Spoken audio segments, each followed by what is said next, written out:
लोनारक घाट की स्नान चल रहा है, क्या कहेंगे?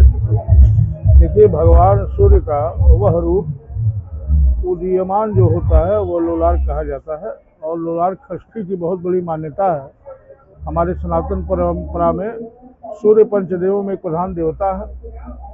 और चूंकि उदित होते सूर्य को महिलाएं पुत्रदायक मानती है, हमारे शास्त्र पुत्रदायक मानते हैं, इसलिए संतान की कामना हेतु इस लोलार्क षष्ठी व्रत का बहुत बड़ा विधान है। और आज ही के दिन भगवान स्कंद की उत्पत्ति भी मानी जाती है। इसलिए भगवान कार्तिकेय एक ऐसे तेजस्वी पुत्र हुए जिन्होंने वीरता में अपना प्रतिमान स्थापित किया। तो ऐसे वीर और सुयोग्य और तेजस्वी पुत्र जो भगवान सूर्य और भगवान कार्तिकेय की तरह तेजस्वी और बलशाली हो, ऐसी कामना से हमारे सनातन धर्म की माताएं इस व्रत का पालन करती हैं। और इस व्रत के फलस्वरूप उन्हें सूर्य के पुत्र की प्राप्ति भी होती है। काशी में भगवान लोलार्क का स्थान है और तीर्थ है लोलार्क कुंड, हमारा काशी का एक महत्वपूर्ण तीर्थ है। इसलिए काशी में इस स्नान की महत्ता और बढ़ जाती है। गुरु जी, लोनारक कुंड में स्नान करने से संतान की प्राप्ति होती है और एक छठ की पूजा होती है दीपावली के बाद, ये दोनों में क्या अंतर है?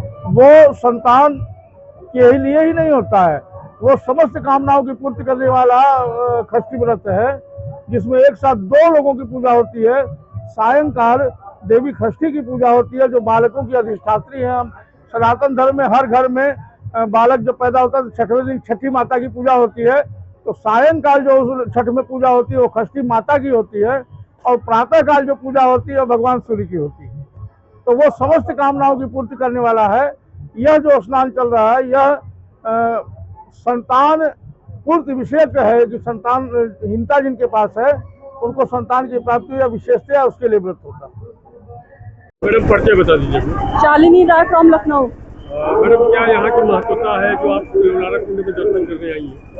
यहाँ पे ये ऐसी मान्यता है कि इस कुंड में जो भी स्नान करता है उसे संतान की प्राप्ति होती है। कहाँ से आपने सुना है?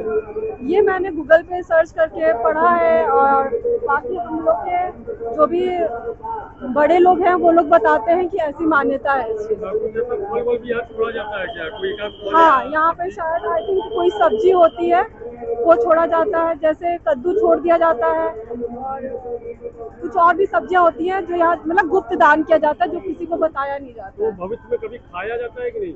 नहीं, ऐसा तो कुछ नहीं है कि खाया नहीं जाता, खाया जाता है। कितनी मशक्कत करनी पड़ी है स्नान करने में? बहुत ज़्यादा। कितना घंटा लाइन में लगे थे? मुझे तो लगा 2-3 घंटा लगा है। 2-3 घंटा लगा है। प्रशासन की तरफ से क्या व्यवस्था है, उससे आप सेटिस्फाइड है? नहीं, बिल्कुल नहीं। क्या कमियां है? बहुत ज्यादा भीड़, बहुत ज्यादा क्राउड होने की वजह वो लोग बैठे हैं, क्राउड बढ़ता जा रहा है, कोई मतलब नहीं है। आपको साइड करना चाहिए, एक क्यू लगा देना चाहिए कि प्रॉपर तरीके से इंसान स्नान कर सके, प्रॉपर तरीके से यहाँ दर्शन कर सके। यहाँ पे एक के ऊपर एक सब चढ़ रहे हैं, एक के ऊपर एक गिर रहे हैं, तो इस तरीके से लोगों को चोट भी आ सकती है। तो आपको कम से कम एटलीस्ट ऐसा मतलब अरेंजमेंट करना चाहिए कि यहाँ पे आके जो भी स्नान करे वो अपने सेफ्टी से आके स्नान करके अच्छे से श्रद्धा से अपने घर पहुँच सके। ये आप पहली बार स्नान है या इससे पहले? फर्स्ट टाइम संतान प्राप्ति की। हम आए हैं गोरखपुर से अपने बहू को लेकर के। बच्चे क्या महत्व है लोनारक कुंड के स्नान का? यहाँ लोग बताते हैं कि अगर संतान न रहे यहाँ नहाने से उसकी प्राप्ति होती है। क्या हुआ, स्नान हो गया? हो गया। कौन सा मन्नत लेकर आए थे आप? संतान नाती का मन्नत लेकर के संतान का पहली बार है, इससे पहले भी है? नहीं, पहले बार आए। कितने घंटे लाइन में लगना पड़ा आपको? लाइन में तो हम लगे हैं 3-3.5 घंटा हो गया। प्रशासन की तरफ से क्या व्यवस्था है, आप सेटिस्फाइड हैं? हाँ, बढ़िया व्यवस्था है। नहीं तो यहाँ लोग बहुत घाही हो जाते, कोई गिर जाता। बहुत अच्छा व्यवस्था है। ऐसा भी कहा जाता है कि जो यहाँ स्नान करने आता है कोई फल या कोई सब्जी छोड़ा जाता है। हाँ, गुप्त दान यहाँ किया जाता है, वो बताया नहीं जाता है।